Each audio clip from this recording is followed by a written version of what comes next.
This British Airways captain took the life of his wife in a ferocious attack. Oh, hi there, stranger. Today I'm going to be telling you about the case of Robert Brown.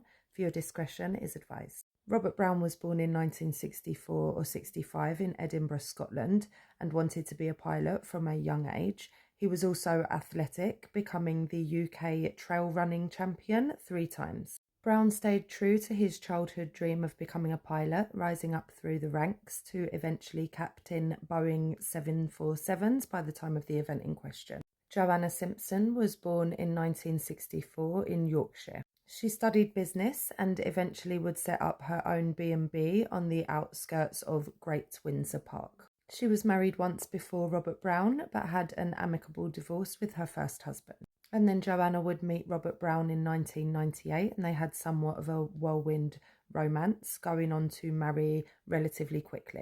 At Joanna's father's insistence, the pair signed a prenuptial agreement that said that both would retain their assets and property in the event of a separation or divorce.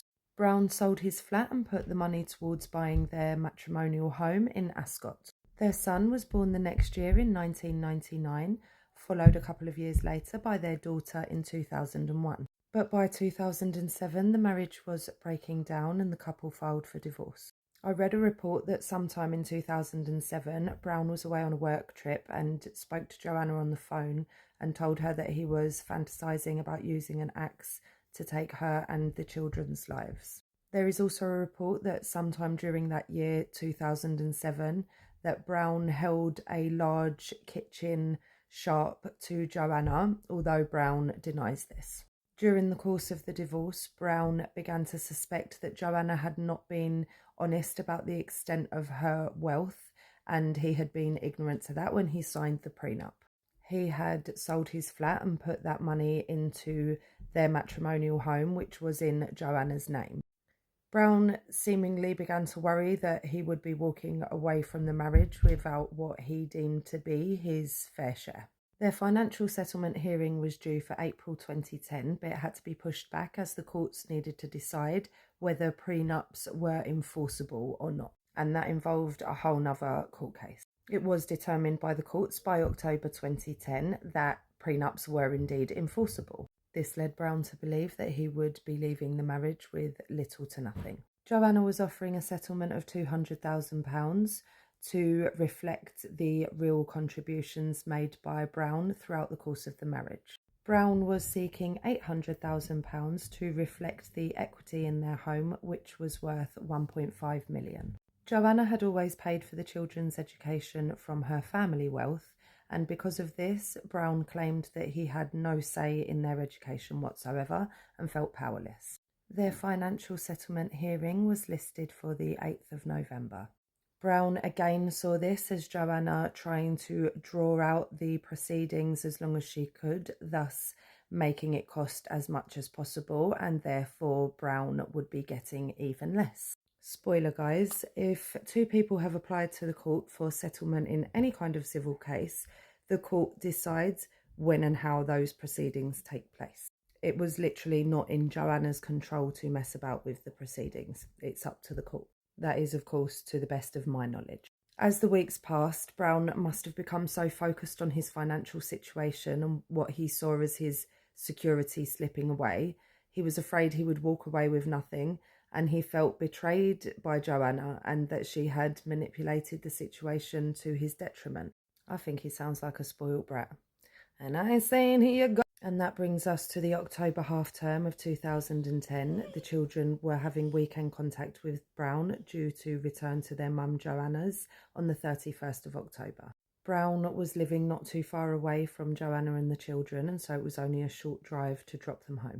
Before they left Brown's residence, he placed a hammer inside the bag his daughter's homework was in. They arrived at Joanna's and the children went inside, followed by Brown. What he did next was so heartless and cruel that it's almost unbelievable.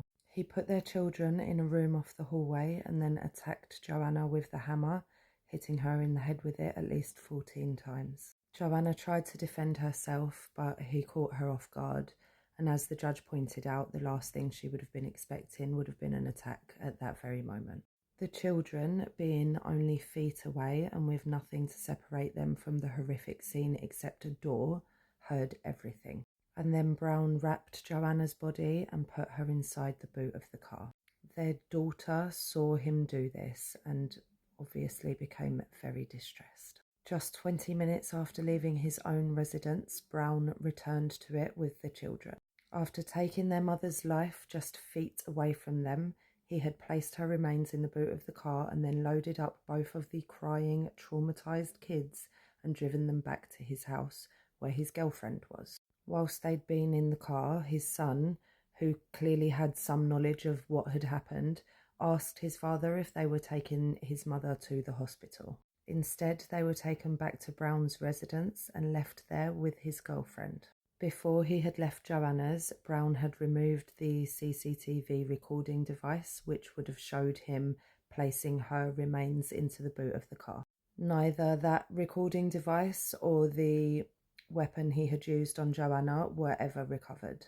Once he had left his traumatized children, Brown drove Joanna's remains to a secluded area in Great Windsor Park, where there was a pre-dug shallow grave and a garden box that was to act as her coffin. He buried Joanna inside that box and then returned home, only to change his clothes and leave again to dispose of the old ones. He returned home around 5 a.m. and refused to tell his girlfriend what had happened. But he did call his parents and told them that he was going to get himself a lawyer and then go to the police. When he was arrested, he was asked if his wife was still alive, to which he replied, quote, "I can't say."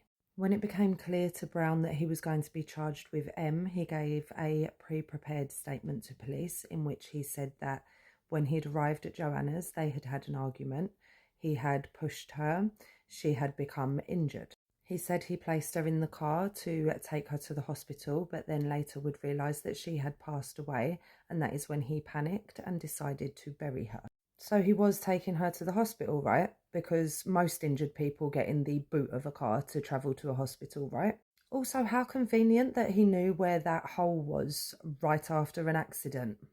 Of course, Brown claimed diminished responsibility.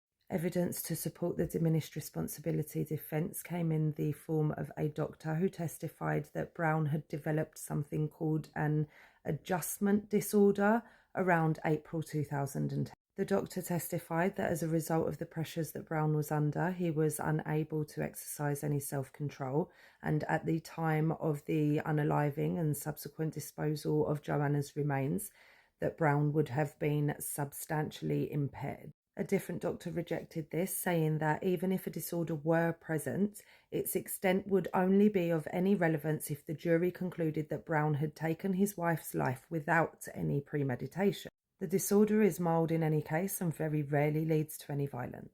The jury came to the conclusion that this was not M and found Brown guilty of manslaughter on the grounds of diminished responsibility. The sentencing judge took into account these serious aggravating features, such as the children's proximity to the crime, transporting them in the same car as their mother's remains when they knew it, the planning and premeditation, the taking of the hammer to the house, the using of his innocent daughter to get the hammer inside the house. The judge gave a sentence of 24 years plus 2 for obstructing the coroner. The judge said that while the jury had ruled that Brown's responsibility was diminished, that his culpability was still substantial.